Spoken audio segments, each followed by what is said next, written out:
Yeah, I got out in 2015. I had all these books. I started at the publishing house, Guerrilla Convict, while I was in prison. I became like basically I was doing columns for Vice, like all in the early 2000s. I had a column called I'm Busted, about prison stuff. I was writing for all these other places. And, it just kind of built. And then when I got out, I had this idea. I was like, man, I want to make films. So I actually went to this foray for almost like 5 years where I became like this national true crime journalist, just because, they're just paying me good money. So I was just running with it, like right out of prison. I was making pretty good money, and they were flying me all these different places. Like, dude, like when Apple has like those big unveiling events. Yeah. I've been flown to those twice just because I was like a national journalist for Vice. Like I've covered like Sundance. I've like covered all these fucking things. Vice pay you pretty good? Yeah, they pay pretty good. Do they? What do they pay, if you don't mind me asking? I get like, I was getting like $500 for like 1,200 words. Oh, really? Yeah. Back in the 2000s? Early 2000s? No, I didn't get out till 2015. Oh, this was after you got out? Yeah. Gotcha. Back when I was in prison, I was getting paid like $350. Oh, okay. $350 for about 900 to 1,000 words. That was like my column. I was getting $350. Okay. So, I was getting like $350 a month for a monthly column. Like you get $350 in prison, you kind of like live like a king. Mm-hmm. Yeah, you're doing good. Yeah. So, but then I got out. It's crazy to hear all those stories about those Vice reporters and producers that don't make shit. Yeah. Well, I'm saying, before they sold out. In the big scheme of things, $350 to $500 a piece is kind of chump change, and especially, Vice is notorious for being low budgeted on film stuff. Like where something like A&E or History might have like a $250,000 budget for like, like something like I Was a Teenage Felon. The budget might be like on an A&E or History, it might be like a couple $100,000. Like those budgets were like probably. Well, their whole low. thing is they're a cool company. They were, well, back in the day, maybe still a little bit now. They were cool, so people wanted to work for them for free. Like it looks cool if you had Vice on your resume, so they could pay you nothing. Well, plus what they do, I think a lot of industry stuff does that. They get young kids when they come out of college when they can pay them nothing before they prove themselves.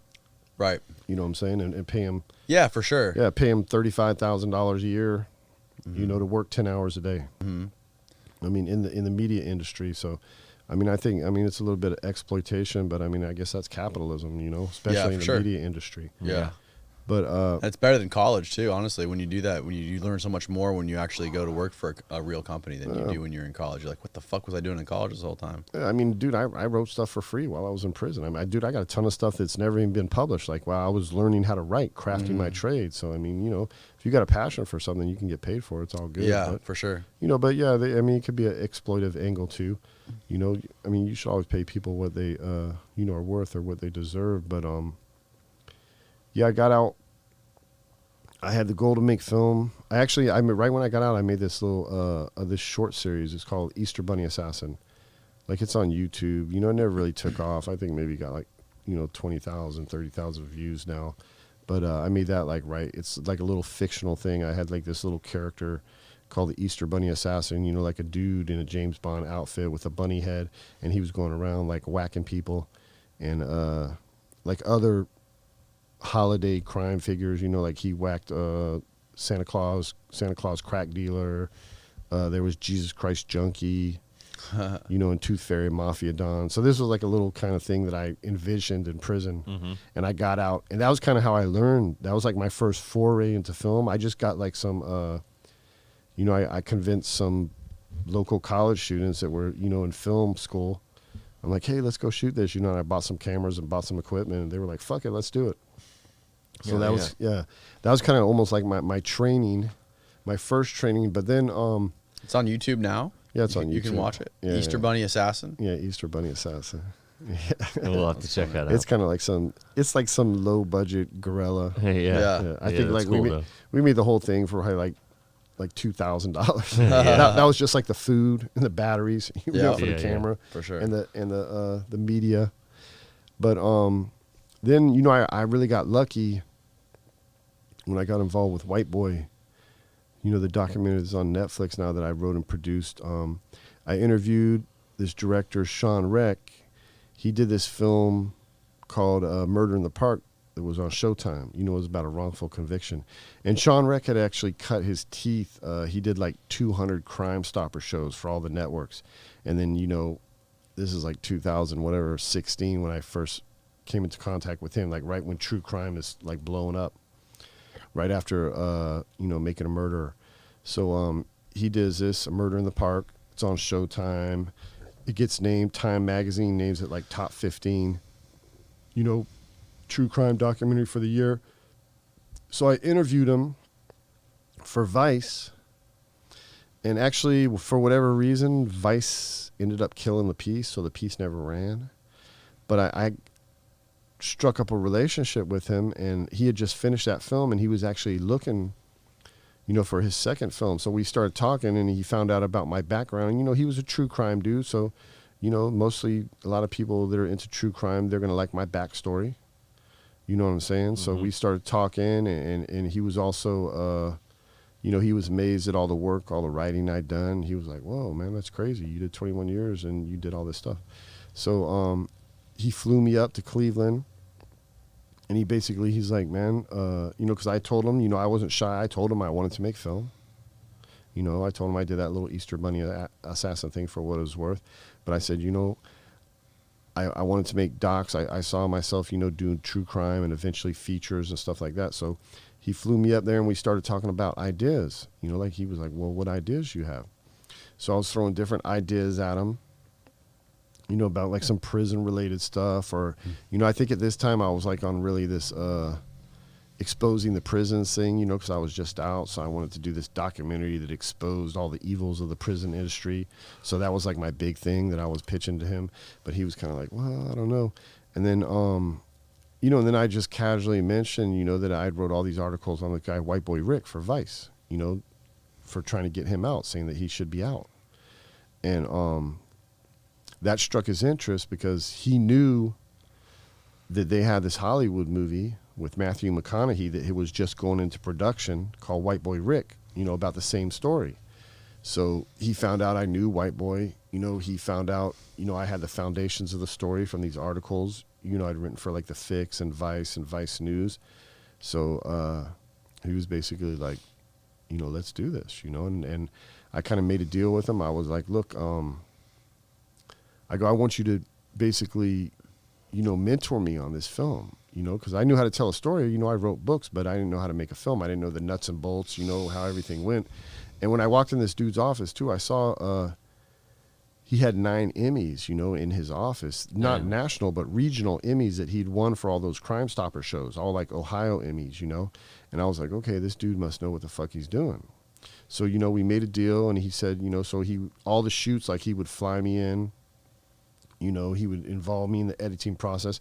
And really, you know, he taught me, you know, how to make a film, you know, a documentary film. And this dude is a really good filmmaker. So we made White Boy. You know, I wrote and produced that, and I learned from him. I appear in that too, you know, as a talking head. And that was like kind of my initial foray into film. And that actually came out, man. That actually came out on Stars like around 2018. Really? Yeah, and it was weird because I knew it was a real good movie. I knew this movie, it was this crazy story. But I don't know, it never kind of took off. And maybe it was because when the White Boy Rick Hollywood movie came out, I think it kind of bombed. Yeah. You know what I'm saying? So maybe, you know, just whatever the circumstances. Lost a little interest in it. Yeah, and our doc kind of came out around the same time, so maybe we got buried because of that movie and it bombed, so nobody had an interest. So Right. So we were actually on Stars for like almost like 2 years, and you know, people knew it was cool. I had a documentary on Stars, but it was, you know, I had other projects that, you know, I wanted to get off, but I wasn't getting any interest. You know, nobody was interested in funding any of my projects. And then yeah, and then like crazy shit happened, like, you know, the pandemic, you know, the riots, you know, the Black Lives Matters going national, people talking about, you know, police brutality and police corruption all over the world. you know, I just think the pandemic really slowed everything down in this country, you know, because before, I think when it first came out, like 2018, it's like just a rat race. Everybody's trying to get money, capitalism. They're not really, I don't think people were open or receptive to the story that we show in White Boy Rick, because the level of corruptions are like so fucking crazy. I don't think people believed it. Mm-hmm. So they just dismissed it. But then, you know, after the pandemic and everything that happened, you know, that I just mentioned through the pandemic, and, you know, the last couple years of Trump, which were pretty chaotic. And like I say, I'm not pro-Trump or, you know, against Trump. You know, really, I don't like Biden. Biden is the one who built all the fucking prisons, you know, him and Clinton. But, you know, I try not to, you know, get politically involved. But, I mean, I think anybody would say the last 2 years of Trump were pretty chaotic in this country. Yeah. You know, at least in the media. I don't know. Mm-hmm. But so I think all those things that happened that I just described kind of made people more receptive to what White Boy's about and the level of police corruption that we're talking about. So then when it went on Netflix, you know, it went off Stars, and we signed a new streaming deal with Netflix, and it went on Netflix in April, you know, right at the, I guess, the end of the pandemic. I don't know, maybe the pandemic is still going. Who April of knows? this year? Yeah. And yeah, dude, it went on there, and it was like it was a brand new movie, dude. It blew up. It was like the first 2 weeks it was on, it was like top 10. Really? And it wasn't like top 10 documentaries. It was like top 10 on the whole site for like movies, series, everything for 2 weeks straight, right? And then like they said in April and May, like it had 20 million views, man. Like it just fucking exploded. So I don't know. It's weird how things happen, because everything that's happening to me now, like film wise, I was ready for this shit to happen like in 2018. I really thought it was going to happen in 2018, but for whatever reason, it didn't happen. But, you know, so I had like this, whatever, like almost 3-year fucking delay of my fucking film career. Not to say I was still trying to make shit happen, but, now It's hard to make shit happen in that whole world, that whole film industry. yeah, I mean, it is. I know. I've been battling, man. I've been trying to make shit happen. But, you know, now since I got the recognition from White Boy and White Boy blew up, it's just made people are way more receptive to my ideas, because I tell people I equate it to like, you know, like when the New England Patriots win the Super Bowl.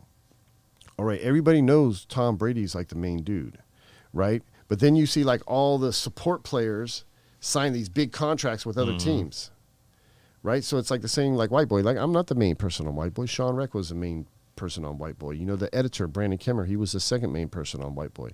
You know, so if anything, and there's this other producer, Scott Bernstein, so maybe me and him might be like the third, fourth, you know, fourth, third, whatever.